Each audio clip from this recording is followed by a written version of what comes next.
Hi, everyone. I'm finally publishing the episode that everybody has been waiting for. And by episode that everybody has been waiting for, I mean the episode that I've been working on and off for the last 2 months, and I like to pretend that everybody has been waiting for. Shawn, don't forget to insert a drum roll, post-recording, and pre-publishing to drive anticipation as you say the title of the episode. The Merovingian Kings of... Oh, wait, it's literally spelled out in the title of the episode.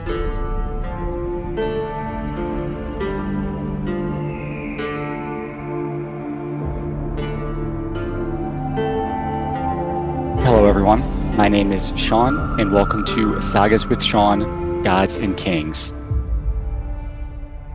Okay, so let's get started. This episode is going to be the last episode for now on our series on the legacy of the Allfather, where I cover multiple sources where historical and legendary figures are stated to be descendants of the Allfather himself, Odin.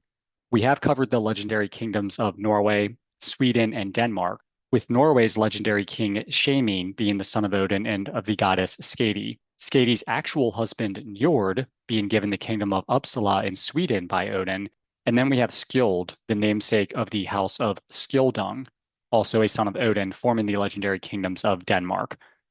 We also moved beyond the legendary beginnings and moved on to historical creations of those three kingdoms, with Harald Fairhair of Norway being a direct descendant of Njord and Freyr via the Ynglinks through his father, but also a descendant of Odin via the Volsungs through his mother. Eric the Victorious of Sweden was a direct male line descendant of Bjorn Ironside and his father Ragnar Lodbrok, with Bjorn's mother being Aslog of the House of Volsung. And then Gorm the Old being a descendant of another son of Ragnar and Aslog, Sigurd Snake in the Eye. The latter two, again, through the Volsungs, would be descendants of Odin.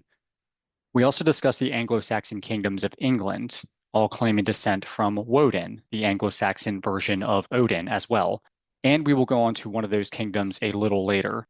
So we have four countries whose early legendary rulers, who would eventually lead into historical territory, all claiming descent from the Allfather. So where does France or Frankia come into play? Let's see what Snorri Sturluson has to say about this, since everything always comes back to Snorri. Here's what he gives us on Odin's link into France. In the prologue of his Prose Edda, he gives some comments on the son of Odin. The humanized version we see on Midgard, he gives us not only in his prologue, but in Ynglinga Saga as well. He says, Odin's third son was named Sigi, whose son was Rerir. The men of this family rule in what is now called France, and from them come the family called the Volsungs.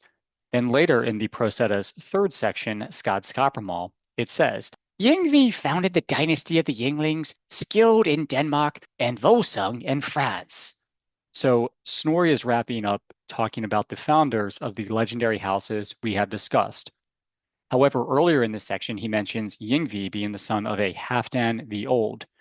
Snorri was one to contradict himself, often in the same text. However, here he also mentions other sons of this Halfdan, one being Budli, and he mentions that an Atli and Brynhild the Valkyrie are his kids, and Brynhild is the mother of Aslog. Atli is a character who has parallels to the Hunnish leader Attila the Hun, who is also going to be relevant in this episode. Another kid of Halfdan the Old that Snorri mentions is Nefir, and he is the founder of the Niflungs. From them comes a man named Giuki, who is the father of a Gudrun and her brothers. Gudrun and her brothers are prominent characters in the saga of the Volsungs as well, and Gudrun serves as a rival of Brynhild the Valkyrie, as they, with Sigurd the Dragonslayer, form a Dark Age love triangle.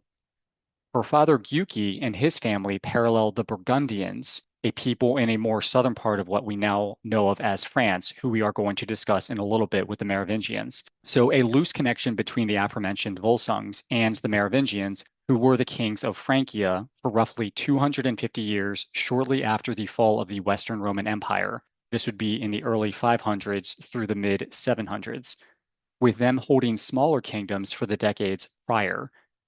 Though the first king of what would become Frankia, a man named Clovis, a Merovingian, went against the grain of this podcast and was not listed as a descendant or son of Odin. One of his grandchildren, Sigeberht, however, has some similarities and parallels to Sigurd the Dragonslayer, who I mentioned earlier from the Volsungs, and he is the father of the aforementioned Aslog. And Sigurd the Dragonslayer, according to the saga of the Volsungs, would be Odin's great-great-great grandson. with that line being Odin, Sigi, Rerir, Volsung, Sigmund, and then Sigurd. This Sigeberht, his wife Brunhilda, and a woman named Fredegun parallel the Dark Age love triangle between Sigurd, Brynhild, and Gudrun from the Volsungs, even if there's not necessarily a love triangle between them.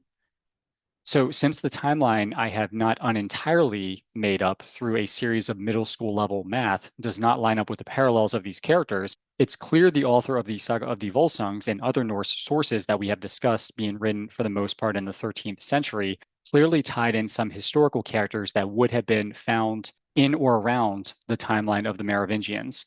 And as previously discussed, Ragnar/Aslog would have been around in the mid to late 9th century, with their lives ending around the invasion of the Vikings on Anglo-Saxon England with the Great Heathen Army.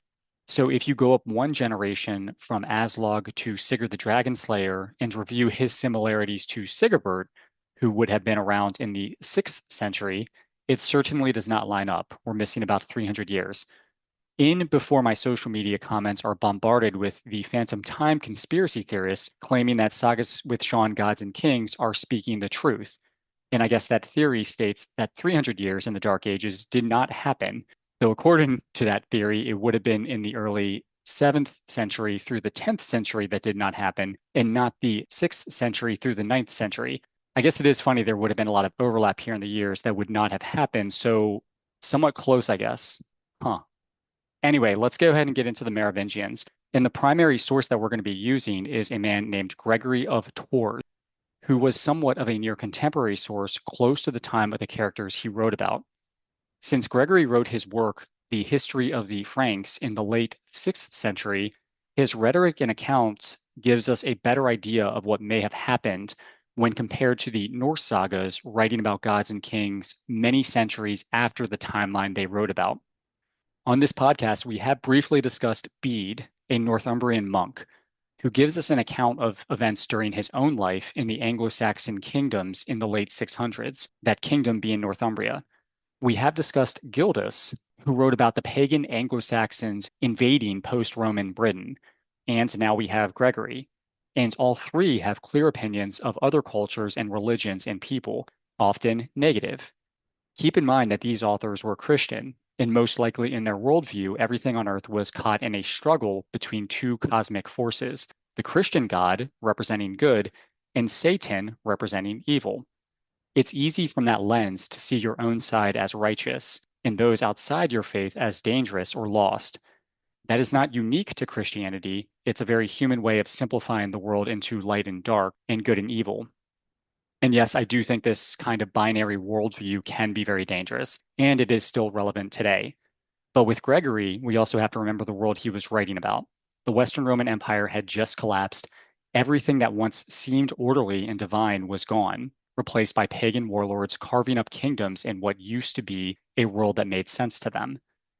So when discussing people of other religions, who in this case were often invading Christendom at the time, of course his thoughts would be negative, and they may be compelled to write about the pagans' barbaric and unkempt ways. If you want to hear it from his own mouth, here is literally the first line of his book, The History of the Franks, where Gregory sets the tone of his thoughts on the accounts he describes. He says, "As I am about to describe the struggles of kings with the heathen enemy, of martyrs with pagans, of churches with heretics, I desire first of all to declare my faith, so that my reader may have no doubt that I am Catholic." To start the next paragraph, "I believe then in God the Father omnipotent. I believe in Jesus Christ, his only Son, our Lord God, born of the Father, not created." So Gregory paints a clear picture of his faith. Then, like we see in many of the other texts I have discussed, all of which that were written down by Christians, give a summary of their own historical worldview. Some Christian theists believe the world to be billions of years old, while some take the biblical account in Genesis literally, where the ancestors of the 12 tribes of Israel lived to be centuries old. And because of this belief, there is some people that believe that in the year 2025 CE, the world is probably only just over 6,000 years old. The people who do believe this are called New Earth creationists. I do not have the numbers in front of me, and I'm afraid to look up what percentage of modern day Christians think this, but I would imagine back then a higher percentage of Christians did think this. So anyway, Gregory gives his thoughts on the history up until that point, where he discusses the creation of Adam, the first man, and Eve from Adam's rib for some reason.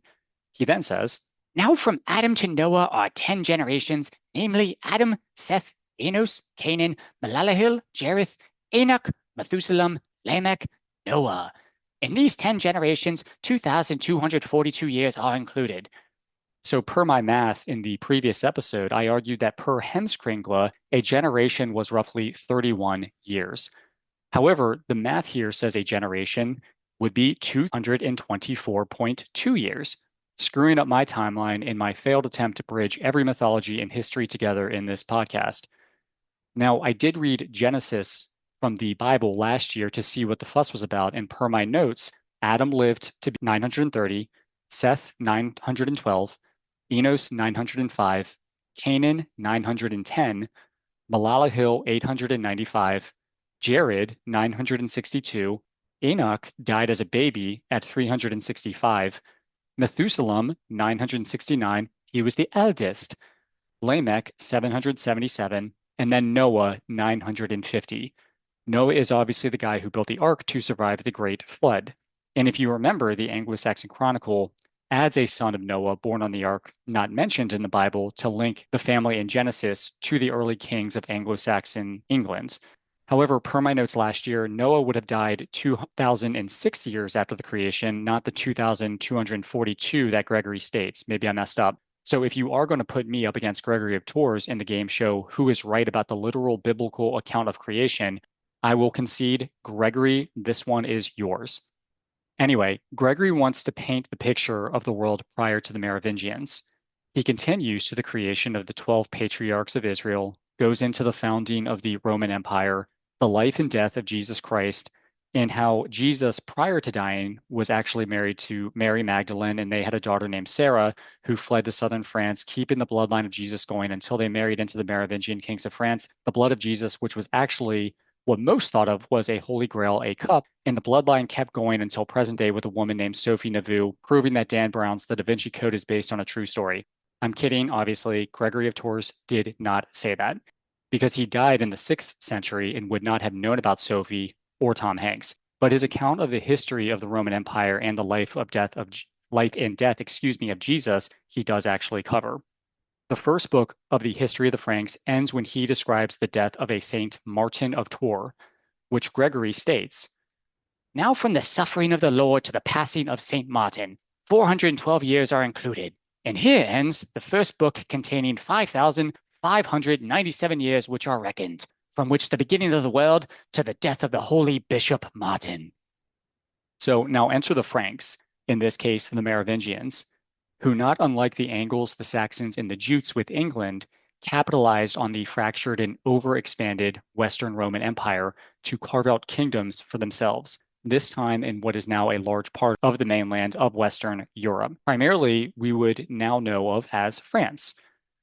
Now, Gregory does talk about some other players around this time, starting with the Huns and a Hunnish general, Attila, who is known today as Attila the Hun, who again parallels the character of Atli in the saga of the Volsungs. He invaded the land of Gaul in the 450s before the fall of Western Rome and wreaked havoc. Gaul was the Roman name for the territory that for the most part was modern-day France. So before it was Frankia, it was considered Gaul for the most part. A Roman general named Levisu Aetius rallied a group of Goths, Burgundians, and Franks to fight against Attila, defeating him. Gregory states that prayer was the reason for the successful defense, and not Aetius's military prowess. However, 25 years after this battle, called the Battle of the Catalaunian Plans, in 451 CE, the cracks in the foundation of Rome became irreparably damaged, leading to the fall of the Western Roman Empire in 476 CE. Even before this date, the tribe of Franks known as the Merovingians, pagans at the time, already held sway. And we see, and I had mentioned earlier to quote Lord Peter Baelish from Game of Thrones, chaos is a ladder. And these pagan opportunists decided to take advantage of this chaos and take what they felt was theirs. Let's see how far back we can go to get started on what Gregory says of the Merovingians, starting with a man named Clogio, who some sources may say is named Clodio with a D. He is first mentioned in part 9 of book 2 of the History of the Franks. Gregory says, They say also that Clogio, a man of ability and high rank among his people, was king of the Franks then, and he dwelt at the stronghold of Dispargum, which is within the border of the Thuringians. Later it says, certain authorities assert that King Merovech, whose son was Childeric, was of the family of Clogio. So this Merovech serves as the namesake of the Merovingians and may have been based on a historical character, but most likely serves as the created legendary founder of this dynasty. So if I ever say the House of Merovech, I am referring to the Merovingians.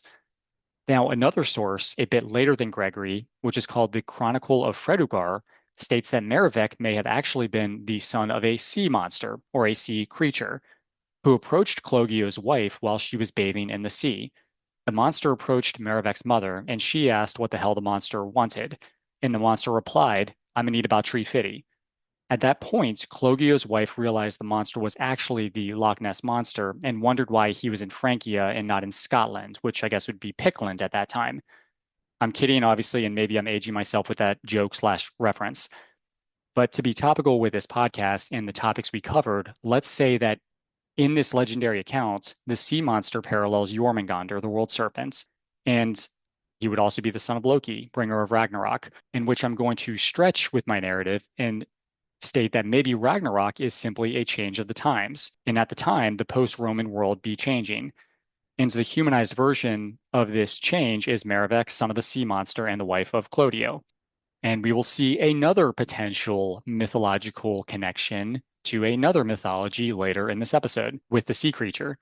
A more realistic story, however, was that if this Merovech existed and wasn't inserted into history after the fact as the representation of the rise of barbarian Franks taking power in the waning years of Western Rome, was that he may have been a general or a leader within the Roman army, or at least an influential man who was a king of the tribe called the Salian Franks, maybe around 450 CE, a tribe who would be in or around the modern day Netherlands, and maybe he allied with Aetius against Attila the Hun, but him playing a legendary role like King Arthur, Romulus, or Ragnar Lothbrok also makes sense for his narrative in discussing the family's origins. Anyway, as we saw in Gregory's quotes, it doesn't state Clogio is Merovech's father, just that they were in the same family. So if Merovech's mother happened to be Clogio's wife, but Clogio not the father, who knows what that means? But maybe if not the secret bloodline of Jesus or Clogio, we can use our imagination at this point. But it also says that Merovech's son is Childeric, who did exist. Apparently, Childeric's grave was founded in the 17th century, and the items found would be used as symbols of Napoleon Bonaparte's rule, using them and highlighting his legitimacy during his takeover of France, forming the French Empire in 19th century and toppling the Holy Roman Empire. After becoming king of the Salian Franks in 457 CE, Childeric had fought many battles, expanding the influence of his dynasty.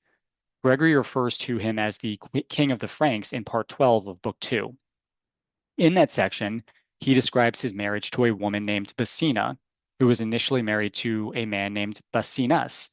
Here, Basina, noting Childeric's power and strength, sought out Childeric and married him instead.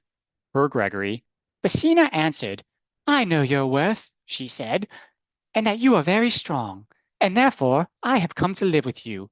And he was glad and united her to him in marriage. And she conceived and bore a son, and called his name Clovis. He was the great and distinguished warrior. So now we have Clovis, son of Childeric, son of Merovech, son of either Clogio or a sea creature. Moving on to part 27 of book 2, it says, After these events, Childeric died, and Clovis his son reigned in his stead. Now, another source, the Liber Historiae Francorum from the 8th century, states that this Clogio or Clodio is the son of a man named Pharamond, another legendary Frankish king, which not unlike Snorri does with the Scandinavian kingdoms, links the Franks with the Trojans. It states that Pharamond had a father named Marcomer, who would have been around in the late 300s. This Marcomer was mentioned as being a leader by Gregory in early portions of Book 2. So if you link these sources, this Marcomer may have been the furthest we can go back with the ancestry of the Merovingians, at least linking legends and histories, despite the fact that Gregory did not mention this familial link between Marcomer and the Merovingians. Clovis became king of the Franks in 481 CE and quickly expanded his realm. In 486, he defeated Syagrius, the last Roman governor of northern Gaul, and later conquered the Thuringians in 491. To strengthen political ties, he arranged for his sister Autofleda to marry Theoderic, king of the Ostrogoths, who would have been in modern-day Italy. Now, I want to make another connection to the Anglo-Saxons here, because as we know from my episode on them, the Romans left Britain well before the official fall of the empire, and the Angles, Saxons, and Jutes already began their migratory invasion of England, with Hengist and Horsa, kings who I'm going to again mention later, forming Kent in the 450s. Over the next 50 to 60 years, other Anglo-Saxon kingdoms would form as well. So pagans taking advantage of this power vacuum after the fall of Rome was not uncommon, along with their eventual conversions to Christianity. Before we dive too deep into some upcoming Frankish names like Austrasia, Neustria, Soissons, Metz, and Orléans, let's pause for a quick geography check, because honestly, this part gets confusing even for people who've read Gregory of Tours 5 times, which I'm not making the claim that I've done that. When we say Frankia or the Frankish kingdom, we're really talking about a patchwork of territories that shifted a lot. Early on, Neustria covered the northwestern parts of modern-day France, roughly around Paris and Soissons. Austrasia was to the east, stretching into what is now Belgium, Luxembourg, and western Germany, centered on cities like Metz and Reims. Burgundy sat further southeast near modern-day Lyon and Dijon, and Orléans would have been south of Paris a bit. And also for additional context, Aquitaine would have been the most southwestern portion of what would become France, bordering what is now Spain, where the Visigoths at this time held power, as we will see. These were overlapping kingdoms, tribal lands, and personal holdings that kept getting redivided every generation. So when the story later starts flipping between kings of Austrasia or Neustria, think less separate countries and more like brothers fighting over different rooms in the same collapsing mansion. Now, one event that truly cemented Clovis's legacy, however, was his conversion to Christianity, which, as I mentioned, was not uncommon. A defining moment for both his reign and the emergent identity of Western Europe. Though the Western Roman Empire had fallen, the church still carried immense influence, making conversion politically advantageous, as we see with other characters during the Dark Ages. Gregory of Tours describes Clovis as having followed, quote, heathen air, likely following some form of Roman paganism. His conversion story begins with Clotilda, niece of the Burgundian king Gundobad. After Gundobad murdered her parents, Clotilda was exiled but came across Clovis's men. They, hearing about her royal status, told Clovis, and he organized a marriage between him and Clotilda. As a Christian herself, she urged her husband to abandon his gods, and she specifically mentions Saturn, Mars, and Mercury, and she wanted him to convert to Christianity. Gregory's comments here indicates that it was probably the Roman gods that Clovis may have worshipped. Clovis and Clotilda's first son, Ingemar, died soon after baptism, which Clovis blamed on the sacrament. But their second son, Clodomir, who also got sick due to a baptism as well, ended up recovering from his illness after baptism, softening Clovis's resistance to this Abrahamic religion. In 496, while at war with the Alemanni, Clovis, nearing defeat, decides to pray to Christ for victory, promising conversion if he won. The Franks did win and they triumphed, and Clovis was baptized along with 3,000 of his warriors, who all also volunteered to do so. So this was a symbolic union of pagan might and Christian legitimacy during this time. His conversion elevated his status among the Roman clergy and nobility, solidifying his rule. Clovis later fought against his brother-in-law Gundobad, weakening Burgundy. A generation later, Clovis's sons, urged by their mother Clotilda, completed Burgundy's conquest, killing Gundobad's heirs and bringing the kingdom under Frankish control. Clovis also defeated Alaric II of the Visigoths around 507, seizing Toulouse in most of what was southwestern Gaul. He then codified Salic law, a foundational legal code that shaped the Frankish society moving forward. And this excluded women from royal succession, a principle that endured in France through its entire monarchy until the 1800s. When Clovis died in 511, his kingdom was divided amongst his 4 sons. Theuderic in Metz, Clodimor in Orléans, Childebert in Paris, and then Clothar in Soissons. Over the next decades, infighting and assassinations reduced their lines until Clothar reunited the entire kingdom by 558, ruled as the sole king until his death 3 years later in 561, after which Francia again fractured amongst his heirs. So Clovis's kingdom is split four ways to his sons upon his death. His son Clothar finds himself the next wide king of the Frankish kingdoms decades later. Then he dies, and once again the kingdom is split between his four sons, as it says in part 22 of Book 4. The four sons of Clothar make a lawful decision of his kingdom. To Charibert is assigned Paris for his capital, to Guthrum, Orléans, to Chilperic, Soissons, to Sigeberht, Reims. So I want to make it clear the details of the described events with Fredegund, Brynhilda, and Sigeberht are going to be very surface level. I want to keep this story brief since we want to get to the point with their links to the Volsungs. Anyway, around this time, the Visigothic king Athanagild ruled from Toledo in what would be modern-day Spain. He had two daughters, Brynhilda and Galswintha, who would both marry into the Merovingian dynasty and two of Clothar's sons. And as Gregory of Tours records, both marriages would ignite multiple generations of bloodshed. Brunhilda married King Sigeberht of Austrasia, while her sister Galswintha married his brother Chilperic of Soissons. Galswintha demanded that Chilperic renounce his concubines, especially his favorite, a clever but crazy, and by crazy I mean batshit insane woman, Fredegund. Though he agreed at first, the marriage soured quickly. Soon, Galswintha was found strangled in her bed, likely at Fredegund's urging, and Chilperic promptly married his mistress. That's one. This murder turned Brunhilda and Fredegund into lifelong enemies. War soon broke out between the brothers. Sigeberht initially gained the upper hand, but in 575 CE, assassins hired by Fredegund murdered him. That's two. His widow Brunhilda was captured and exiled into Rouen, where Chilperic's son Merovec, her nephew by marriage, secretly married her. Chilperic, pissed off that this marriage happened without his consent, annulled the marriage and forced his son into the clergy, after which Merovec either killed himself or was killed on Fredegund's orders. That's three. Chilperic himself was assassinated in 584, almost certainly at Fredegund's command. That's four. So she seizes power as regent for her infant son Clothar II, while Brunhilda returned to Austrasia to rule as regent for her young son Childebert II. Guthrum, and brother to both Sigeberht and Chilperic, who are now dead, and also the king of Burgundy and uncle to both Clothar II and Childebert II, adopted Childebert as his heir, temporarily uniting Burgundy and Austrasia against Fredegund. Even after Fredegund's death in 597, after many, many more assassinations, her shadow loomed large. Her son Clothar II inherited Neustria, while Brunhilda's influence continued through her grandsons Theudebert of Austrasia and Theuderic of Burgundy. But her ambitions proved her undoing. She favored Theuderic and urged him to attack his brother, leading to Theudebert, her grandson's death in 610 CE.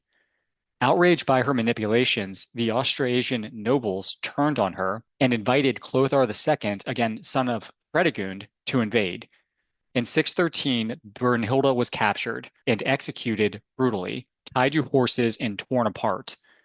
With her death, Clothar II, again son of Fredegund, united all of the Frankish realms, Neustria, Burgundy, and Austrasia, becoming the third, quote, king of the Franks, following his grandfather Clothar I and great-grandfather Clovis. So Fredegund, a commoner who found herself in the court of King Chilperic of Neustria, becoming his lover, and playing a deadly knife in the Game of Thrones, assassinated many political rivals during her life, including her own family, and served as the main rival of Brunhilda, a princess from what would now be Spain, who married into the Merovingian royalty via Sigeberht, brother of Chilperic.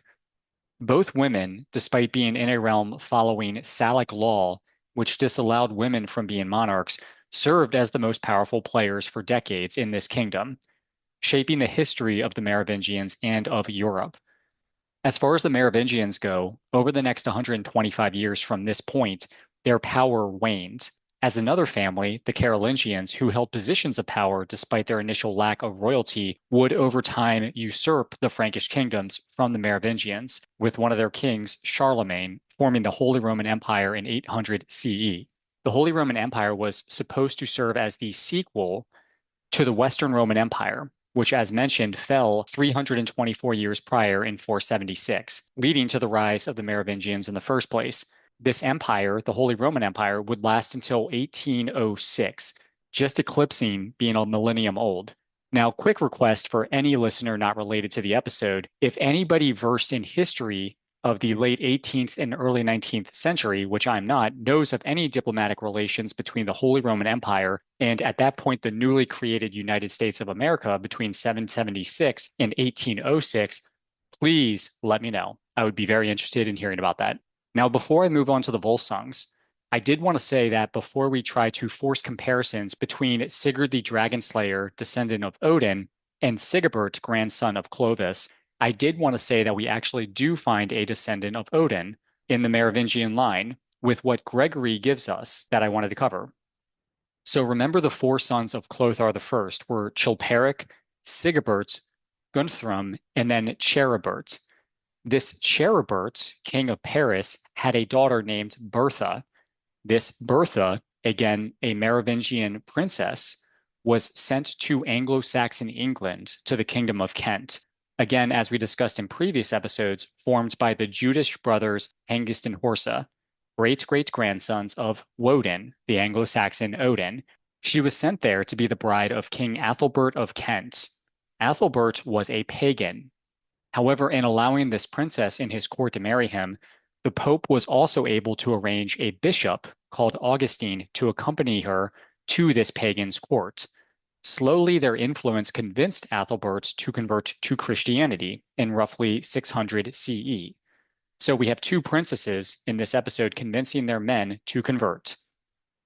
That Augustine would become the first, quote, Archbishop of Canterbury, a position that still exists today with a man named Justin Welby. And he is the 105th Archbishop of Canterbury. And this position now is the highest within the Church of England. Now, going back to Ethelbert, upon his death in 616 CE, the throne passed to his son Eadbald, again as the son of Bertha with Merovingian blood, and he was still pagan. And he worshipped Odin, who would be his ancestor, funny enough, through his father Ethelbert. So the kingdom was once again led by a non-Christian.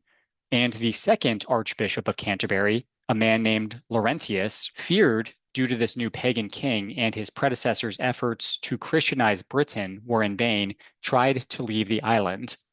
And he was stopped by Saint Peter himself, who gave him a dressing down, guilting him into not giving up this conversion. And the good old-fashioned Catholic guilt worked. Laurentius was able to convert Eadbald to Christianity, keeping the kingdom of Kent within Christendom. And this was confirmed in both the Anglo-Saxon Chronicle and Bede's Ecclesiastical History of the English People, who are more often than not looked at as giving us accurate historical information at the time. As the Chronicle says, AD 616. In that time Laurentius was archbishop, and for the sorrowfulness which he had on account of the king's unbelief, he was minded to forsake his country entirely and go oversea. But St. Peter the Apostle scourged him sorely one night because he wished thus to forsake the flock of God, and commanded him to teach boldly the truth this to the king. And he did so, and the king turned to the right faith. Per Bede, in part 6 of book 2 of the Ecclesiastical History, says, After he had poured forth many prayers and tears to God for the state of the church, he laid down to rest and slept. As he slept, the blessed prince of the apostles appeared to him, and in the dead of night scourged him hard and long. Oh boy. Anyway, I wanted to highlight this because the authors of these times, again, Christians, wanted to stress these pagan conversions to what in their mind was the one true God. And in a story of these times, this represents another part of the Dark Ages, the cultural and religious expansion of Christianity that came with it. Anyway, using the aforementioned Anglo-Saxon Chronicle and Bede's Ecclesiastical History of the English People, you can find the line from Ethelbert to Odin by 9 generations And then if you add Eadbald, 10. You have Athelbert, son of Ormenrek, son of Octa, son of Aurek, son of Esk, son of Hengist, son of Whitgils, son of Witta, son of Wecta, son of Odin. So Athelbert and Bertha had a son who would eventually be the king of Kent, again, Eadbald. Eadbald would be a part of his father's house and not of the house of Merovec. However, he does have Merovingian blood through his mother, as I mentioned, and the blood of Odin through his father. So Odin's legacy does involve the blood of this Frankish royal house. So with the Volsungs, and I'll try also to get through this very surface level, Odin has a son named Sigi, who would become the king of Hunland. Note, Hunland is more of just a legendary kingdom and not related to the historical Huns that I mentioned earlier, unless there is something that I'm missing. But Sigi's throne passed through his son Rayrir, his son Volsung, and his son Sigmund. Sigmund died in battle and lost the kingdom, but not before he conceived his son Sigurd with his wife Hjordis. Hjordis and Sigurd escape to a King Alf of Denmark. Note, I do not know what house this legendary Danish king would fall under, but if they were around during Attila the Hun's existence, since he shows up in this, then it could be during the Skjoldung's reign, and maybe different parts of Denmark were ruled by different kings. And yes, that's me trying to force connections between sagas again and episodes of Sagas with Shawn, Gods and Kings. Sigurd is fostered by a man named Regin, who had a brother who was a dragon named Fafnir. Fafnir screwed Regin out of a lot of money, which Fafnir now lives in a cave with called Niddeheath. And he is also in possession of a magic ring. So there's obvious connections to Tolkien's work with the Hobbit there and the dragon Smaug. As I am so sorry for another 3-week wait between episodes, I am going to put out a fun episode next week discussing the ring bearers of this ring. And this line of bearing goes from gods to legends to, quote, historical characters, question mark. So Regin convinces Sigurd to slay the dragon, and he does. He eats the dragon's heart and suddenly can understand the language of birds. Some birds above him tell Sigurd that Regin is going to betray him. So Sigurd kills Regin instead. Sigurd then is told he needs to seek out Brynhild, a Valkyrie that had a falling out with Odin. Brynhild is cursed with knowing her fate. Sigurd, upon having a conversation with his uncle, who also knows the fates of men, tells Sigurd of his own fate as well. Sigurd and Brynhild do find each other and fall in love. However, they both know that they will not end up together, because Sigurd is meant to marry a princess Gudrun, who parallels the Fredegonde from the Merovingian story. Brynhild, though a Valkyrie, was also a princess because her father was a king Budli.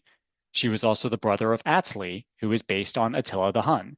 Gudrun's father was a king Giuki, again from the house of Niflung or Giukin, depending on the source, who are apparently the Burgundians. Gudrun of the house of Niflung had 3 brothers, Gunnar, Hogni, and Guttorm. Sigurd marries Gudrun, and he becomes sworn brothers with his brothers-in-law Gunnar and Hogni, but not Guttorm, because I guess he was a half-wit and not worthy, so he was left out. So Brynhild knows she cannot be with who she loves, and this over time puts her in a state of mad depression. Early on, she confronts Gudrun in a river while bathing and tells her her fate as well, and that she will not end up happy, which, as we will see, holds true. Brynhild is eventually tricked into marrying Gunnar with the help of Sigurd, who had his memory wiped of Brynhild. Gudrun's trickster of a mother, Queen Grimhild, is the one who set up Sigurd's memory loss. Brynhild finds out that Sigurd tricked her into marrying Gunnar and demanded his death. So she tells her husband Gunnar to do it, but he says he cannot kill Sigurd because he is honor bound not to, since he is Sigurd's sworn brother. But they convince their half-wit brother Guttorm to do this, since, as mentioned, he is not. This is successful, and he kills Sigurd while he slept. But Sigurd slew Guttorm as well. Now, even though Brynhild organized this, she kills herself so she could go on to the Norse underworld Hel with Sigurd. Note, it doesn't say Valhalla here. Note that Sigurd and Gudrun had a son named Sigmund, who was also killed during the madness that followed this. They also had a daughter named Svanhild, who did survive by at least this point. Gudrun eventually marries Brynhild's brother, Atli. This was not a good marriage. Gudrun was essentially a prisoner. Gunnar and Hogni went to war with Atli and died in the process. However, Gudrun, by this point also filled with a rage of mad depression, and yes, I am sugarcoating that, kills her own children that she had with Atli after telling them she was going to kill them. She then feeds their blood to Atli and his men as wine. She killed Atli in his sleep. Gudrun, like Brynhild at this point, tries to kill herself by drowning in a sea. However, she was not fated to die at this point. So the hands of fate have her float into the kingdom of a king Yannikr, and she eventually marries him. Another king, King Jormunrek, sends a man to try and court Svanhild, the daughter of Sigurd the Dragon Slayer, to marry him. This attempt at Dark Age courtship, to sum it up, results in Svanhild being trampled to death by horses. Death via horse, just like Brunhilda of Austrasia. Gudrun has sons with King Yannikr, and she convinces them to try to get revenge on their stepsister Svanhild's behalf. However, this results in their death too. The god Odin himself convinces King Jormunrek to kill them with stones in his hall. So that ends the story. But during the aftermath of Sigurd's death, you do find out about a 3-year-old girl named Aslog, daughter of Sigurd and Brynhild, who would be spirited away to find herself on a farm in Norway. And that leads into the saga of Ragnar Lothbrok, where Aslog grows up and eventually marries Ragnar Lothbrok. So that was a page and a half of an Explain Like I'm Five version of the saga of the Volsungs. And you do see some similarities with tragic endings of once strong dynasties being torn apart by bitter in-laws and crusades of revenge on one's kinsmen. The saga had 2 princesses who wanted to be with Sigurd of the House of Volsung. The Merovingians had a princess and a commoner married to 2 brothers. And as discussed in both stories, the rivalries between the 2 women, Brynhild/Brunhilda and Gudrun/Fredegun, led to the downfalls of the House of Volsung and eventually the House of Merovec. So again, a loose connection between the Merovingians to Odin, using parallels like a similar name, a crazy wife, and in-laws via connections to the Volsungs. Though Snorri mentions the Volsungs did rule France, so you can find Odin's legendary link there. But historically, you would have to go to Eadbald of Kent to find a descendant of Odin with the Merovingian blood historically. However, this podcast tries to bridge the connection between gods and kings, and we are talking about the Merovingians.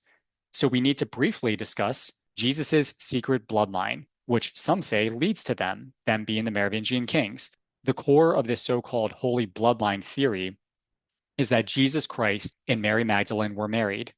And after the crucifixion, Mary fled to southern Gaul, which would be in France, where her descendants quietly intermarried with local nobility. Over generations, that hidden bloodline supposedly became the foundation of the Merovingian dynasty, the first kings of the Franks, blending divine heritage with royal power. So I want to make it clear, I'm going to read the hand copy of Holy Blood, Holy Grail to be better equipped to speak to this theory. I did read the first half maybe 5 or so years ago, and funny enough, that was the book that made me fall in line with the anti-Kindle sentiment of, I just prefer to have a book I can physically turn the pages to. Lo and behold, while reading this book on Kindle, I got annoyed and didn't finish it, and I have not used my Kindle since, resulting in my bookshelf being filled with partially read books. The theory here is that the actual Holy Grail you hear about is not an actual cup, but the divine blood of Jesus, and a bloodline that may exist today and lived through the Merovingian kings, as I mentioned. So Holy Blood, Holy Grail focuses on a 19th century priest who was assigned to be the pastor of a place called Rennes-le-Château in southern France, and somehow found himself with considerable wealth after being given this station. And a man of cloth should not be rich. The theory states he uncovered documents claiming this secret bloodline. This pastor, a man named Sonnier, built a church using this newfound wealth and dedicated it to Mary Magdalene, and within it contains supposedly hidden symbolism. The book also focuses particularly on the Merovingian king Dagobert II, who was the king of Austrasia in the mid to late 600s. He was the son of Sigeberht II of Austrasia, the son of Dagobert I, king of all of the Franks, son of Clothar II, who we discussed, king of all the Franks. Then it goes Chilperic, husband of Fredegun, Clothar I, king of all the Franks, then Clovis I, king of all the Franks. And it states that Dagobert II was assassinated in an effort to suppress or cover up the bloodline that he was supposedly a part of, and that he had a secret son named Sigeberht IV, who after his father's assassination was secretly rescued and taken to Rennes-le-Château and became the Count of Rays to keep the bloodline going in this location. Note that although Dagobert II was a real person, Sigeberht most likely was not, but the book gives his family tree from that point to another Sigeberht, who was the Count of Rays in the mid to late 9th century, then from him down to a man named Bodion, who was a crusader king of Jerusalem in the 12th century, carrying this line on in positions of power, and the blood of Jesus returning to the Holy Land. Now, the authors of this book, Michael Bajent and Richard Lee and Henry Lincoln, give a very fluffy line of what ifs and sort of work backwards on their theories to make them work. But in their hypothesis, what I found funny was that going back to the legendary founder of the family name, as we mentioned, Merovec, the sea creature that was supposedly maybe his father symbolizes a fish. And a fish is a common symbol of Jesus Christ, as we all know from the slow cars that we often find driving in front of us blocking traffic. Checkmate, atheists. But the authors do what I often try to do in this podcast by pulling selected portions of multiple texts and making connections with them. But they seem to believe there is some credibility there. However, they pull their theories from a document forged by a man named Pierre Plantard in the 1960s, who himself claims descent from Dagobert II. And if you think about it and have fun with it, you could go further into this conspiracy, because what really led to their downfall, as I mentioned, the Merovingians, was the rise of the Carolingians, who held positions in power within Merovingian Frankia in the later portion of their dynasty. This position was called the Mayor of the Palace, which they served as. If you had to use today's lingo in comparison to the British monarchy and the British government, the Mayor of the Palace would be the head of government, like the Prime Minister, whereas the Merovingian kings at this point could be looked at as the, quote, heads of state, just like King Charles III, the king of the United Kingdom. And again, the Merovingians, toward the end of their dynasty, did not hold that much power. For my fellow Americans, these two positions, heads of state and heads of government, may not highlight any differences in power to us, because whoever happens to be our president at the time is both the head of government and the head of state. Whereas in the United Kingdom, as I mentioned, the current monarch, King Charles III, is the head of state. And not unlike the Merovingians, the power of the UK monarchy has become more ceremonial throughout the recent centuries and less so holds any role of executive power. And the Prime Minister, currently Keir Starmer, is the head of government. You'll see in most countries, whoever the head of state is most likely also not the head of government. And many countries have both a president and a prime minister, breaking up those roles. Now, all of this is not to say that the, quote, head of state position in general requires somebody to not have power, but with the Merovingian kings toward the end, it was probably similar, again, to the current British heads of state, being whoever their monarch is at the time. Anyway, the Roman Catholic Church agreed over time that the Carolingians, who held actual power in running the government, should be the actual kings of the Franks. And over time, the Roman Catholic Church threw its support behind the Carolingians, who again already held a real power as the mayors of the palace. When Pope Zachary sanctioned Pepin the Short's takeover in 751 CE, it marked the end of the Merovingian line of Frankish kings. Whether the church's motives were purely political or something deeper, you could make the claim that covering up proof that Jesus was not celibate, this transition would later fuel conspiracy theories that the rise of the Carolingians was not just a coup, but a cover-up. So really annoying to me is that the book Holy Blood, Holy Grail does not simply link what you would think is only roughly 300 years between the death of Jesus Christ and his descendants, this Marcomer, to really let us finish it. However, there is another book from a guy named Lawrence Gardner called The Bloodline of the Holy Grail, which I guess does contain this supposed line. Though I do not have the book, I did find what it supposedly says online. It says that Jesus had a son named Joseph, who had a son named Josu, who had a son named Amminadab. Then it goes Cathalois, Manael, Titerel, Fremutsu, Beos, Dortmund, then Pharamond, who ruled lands in Frankia in the early to mid 400s. So this line that Lawrence includes does not include Marcomer. But hey, if I'm forced to find links between myth, legend, and history, I'm going to do what I can to find a way. But now, since the Bible gives the complete line from Adam to Jesus, we can now link gods and kings to history again using these various lines from pseudo-history, history, myth, and legend. Again, I know this link to the Merovingians via Odin is much more fuzzy and loose than the creation of the historical kingdoms of Norway, Sweden, England, and Denmark. But the fuzzy link is still there. And per more recent pop culture and pseudo-history, modern-day theorists claim an actual link between another god, Jesus Christ, and our kings, the Merovingians. that with their supposed mythical origins from a sea monster make for a fun connection to the divine. And historically, the Merovingians to me are a fascinating family that embody, along with the Anglo-Saxon kings of the Dark Ages, the chaos is a ladder mentality of the post-Western Roman world. So I felt compelled to give what would be France some love and talk about them as well. And I'll probably get into the Merovingians further in later episodes. So for now, that is all I'm going to publish on the Legacy of the Allfather series. Though through my research, I have found other family lines I could review to capture Odin's legacy as well. But for now, since on this podcast I have brought up potentially 60 other ideas for episodes moving forward, I'll get started on them for now, starting with my episode next week on the ring bearers of Advaranauts, as told in the Norse myths, Norse sagas, and maybe real world history. So I appreciate all my listeners. Thank you, and have a great day. Thank you for listening to Sagas with Shawn, Gods and Kings. If you enjoyed the show, please follow me on Instagram, TikTok, or YouTube, and leave a 5-star review wherever you listen to your podcasts. Thank you, and have a great day.